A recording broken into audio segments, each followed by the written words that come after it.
Hello, everybody, and welcome back to another episode of the Daily Crypto News. And today, I want to talk about a couple of altcoins that I personally really love and that I think don't get enough attention, or at least not the attention that they deserve. I'm talking about VeChain, Stellar, Cardano, and a couple of other things. Make sure you watch this video all the way through so you don't miss out on any cool altcoin stuff. Now, of course, to stay on that subject, my question of today is, what is your favorite altcoin? So you can't pick Bitcoin, but every other coin works. Put it in the comment section down below. I'm really interested to see what you guys think. All right, first off here, I must let you guys know, Stellar and VeChain, I love those coins to death, but still, the amount of news has been kind of lackluster once more. Now with VeChain, the situation is that whenever they get a partnership going on, the first day everybody writes about it, and then the next 7 days at least, people still write about the exact same thing, because I don't know how, but some of those news articles are just really slow. And with Stellar, it's a little bit worse. The day something great comes out, which has already been quite a long time, they write about it for maybe 1 or 2 days, and then they just hop back into talking about the price. So the cool thing about VeChain, I guess, to still keep it on a positive end, is they got themselves so many huge partnerships that it doesn't really matter if they don't come out with any new partnership for the next 10 years, because they still got more partnerships than most normal companies out there, and the dollar value that they got for a lot of those is just astonishing, just ridiculously high. And here we can see once more a couple of cool things. VeChain based solution EHCERT adopted in Cyprus's largest airport. The EHCERT solution based on VeChain is deployed at Cyprus' largest airport, Larnaca, to protect passengers from the CV pandemic. About 1,200 people have already downloaded the EHCERT application to avoid a quarantine in Cyprus. And now we've been talking about a couple of these VeChain initiatives for the last, couple of weeks, right? And one of the things I notified you guys with, or told you guys about, was that I personally think any project that can flourish in a time of crisis, or that can adapt splendidly to their situation, like VeChain has done here with 2, maybe even 3 astonishing partnerships during the CV time, yeah, you really know you're doing something good. And now this whole situation is, of course, supported by DNVGL, which we talked about before. But yet again, it is amazing to see how they are progressing in a time of crisis, which, as I said before, a lot of these coins are not doing. Now, to keep you guys on edge here, let's talk a little bit about the price, right? And the reason I want to talk a little bit about the price is because for Stellar, that's actually most of what you'll find. And trust me, guys, I watch Stellar a lot. I check out Stellar articles every single day, or at least I try to, but they're not really being posted. They don't really have many updates, and all on Twitter and all the other stuff, you can't really find any important new cool things. I do want to update you guys, however, with my position and my stance upon Stellar, and I thought what would be a better way than to read you guys through my ideas surrounding Stellar than with a price article. So to quickly read it, Stellar Lumens is trading inside a descending channel. On June 27th, the bulls aggressively bought the dip close to the support line of the channel, as we see from the long wick on the candlestick. The current rebound is likely to face resistance at the 10-day EMA and above it at the downtrend line of the channel. A breakout of the channel will be the first sign that the downtrend might be over. However, if the 14th ranked crypto turns down from the 10-day EMA, it will increase the possibility of a breakdown below 0.06 support. Below this level, the decline can extend to 0.055. The 10-day EMA is sloping down, and the RSI is in the negative zone, which suggests that bears have the upper hands. In a downtrend, usually selling on rallies offers a greater profit potential rather than buying the dips, which of course is because buying the dips is ridiculously difficult and you'll probably not pull it off. The current pullback attempts is likely to face resistance in the zone between the 10-day EMA and the downtrend line. And if the price turns down from the resistance zone, the bears will once again try to sink the XLM to USD pair down below 6 cents, and if successful, the downtrend will likely continue to, as previously mentioned, 5.5 cents. Conversely, if the bulls propel the price above the downtrend line, the relief rally can extend to the resistance line of the channel, and if the price turns down from this resistance, the bears will try to resume the downtrend. The bearish view will be invalidated if the bulls can carry the price above the resistance line of the channel, and such a move will indicate a likely change in trend. And that's most of the time what you're really waiting for here, for a bigger change in trend, right? I mean, who's not waiting for that? Now, in this case here, it's only the 4-hour chart, so we're talking about a change in trend. We're talking about a change in trend over the last, let's say, month possibly, which is not that big of a deal, but still relatively good. However, the reason I've not been talking about Stellar too much on the channel is not really because of their stupid price movement, because the price has not been doing good, but that's not why I wouldn't cover them. The reason I didn't really cover them is because, first of all, as I just said, they don't really get that much news posted for them anymore. A couple months ago, they got themselves almost daily news, daily cool things, and I was really happy with the progress they were making. Right now, the last couple of months, they've really been lacking in that area, with not too many articles, not too many pieces of progress, or at least they've not been reporting as well on their progress as they were, as I'm used to at least. Again, I'm talking about a couple months ago, not a couple years ago, because you guys know from the channel here, we've been doing it for years, and really at the start, there were no articles like this at all. So I'm still happy with the position we're in, but really for the last couple weeks, not that many good articles on Stellar that I have not already shown. There's not really enough stuff to update you guys with. And talk about position, by the way, I mean, not having too much news doesn't really change my position that often, because I'm a long-term holder. I'm here more so for the longer-term gains, and thus, if they don't post too many news updates or new cool things in, the next 3 months, I don't really care about it.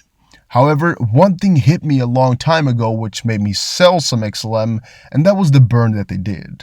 However, after I was really let down and sad by that movement, a lot of you guys came over to Twitter and told me to research a couple of Stellar things. Now, I spent the next 3 days watching, I think, at least 10 hours of Stellar footage about more in-depth stuff about the background and whatnot, and it made me change my mind a little bit. Why? Because in reality, what you see with Stellar is not really all there is to it.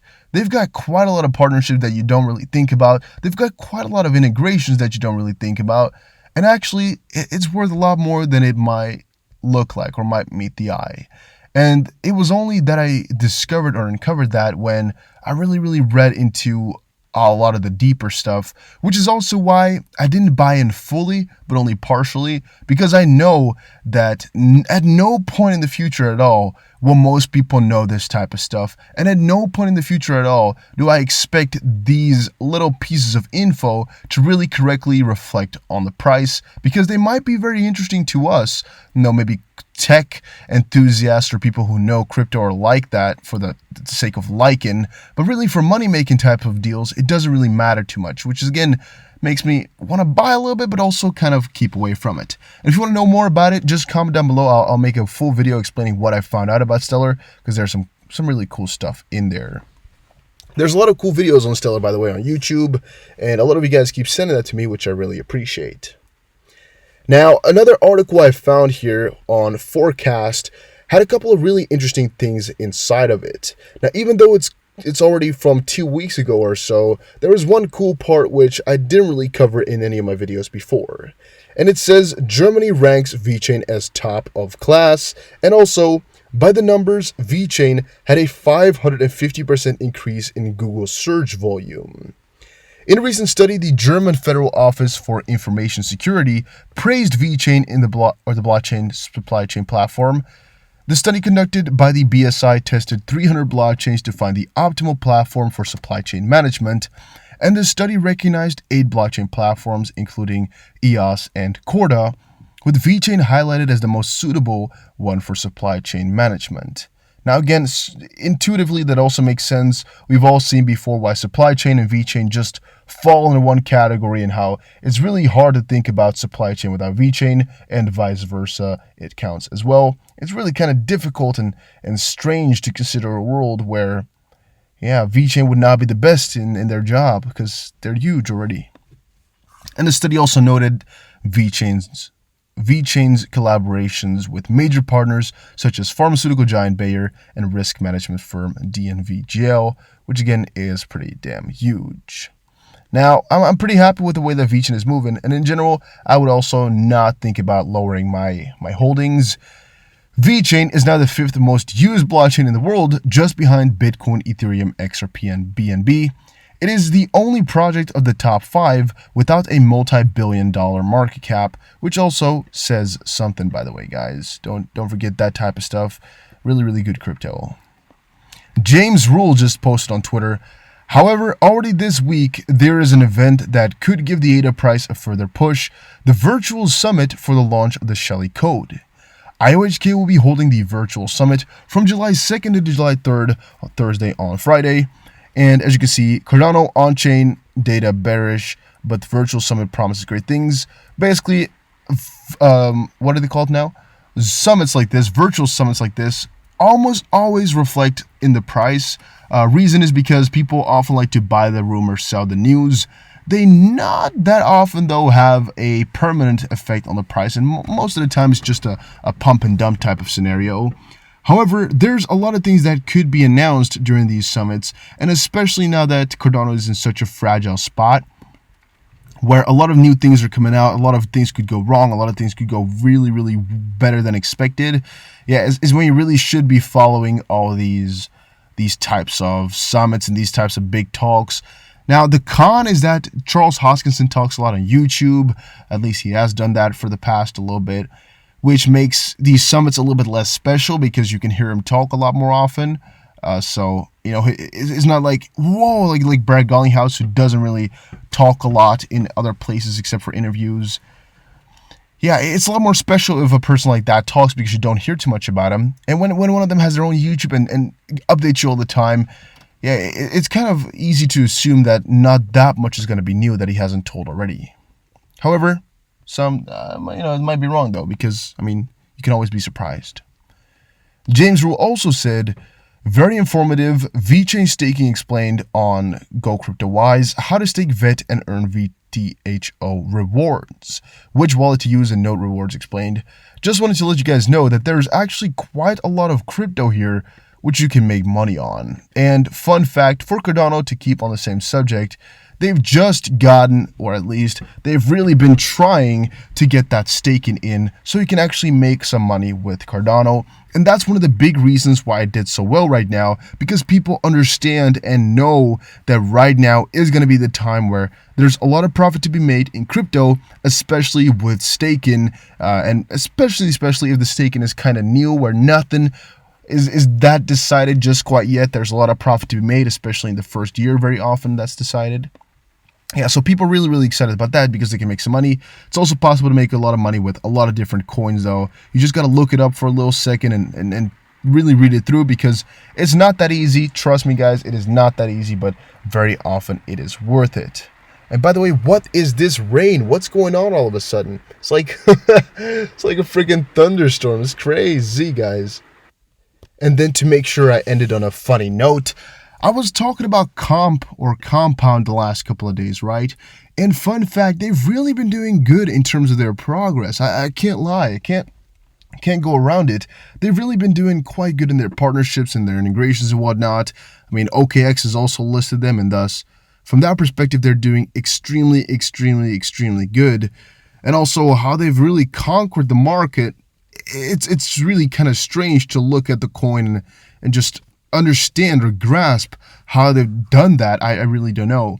But also the bad side to it, which again a lot of coins have exactly that problem, yeah, is that they really can fall back hard. And now it might look like this is a very big amount, but it also might look like it's really nothing because, well, it's still 24th, even though it came from nowhere, right?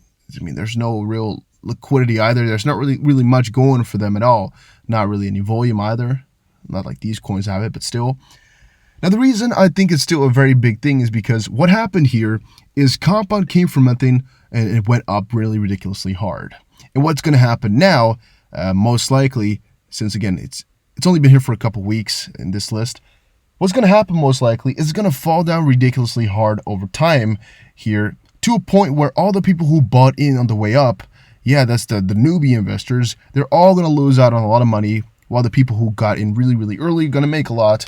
But all the people buying later on, they just got into the pump and dump, which is kind of what it is, right? Compound, even though they got the fundamentals, at this point, it's a little bit of a pump and dump, and really afraid to see what's going to happen to this coin in the next couple of months. But guys, thank you all for watching this video. The laptop is going berserk, so I'm going to close it off here. And I'll see you guys again in another one. Take care and have a very nice day.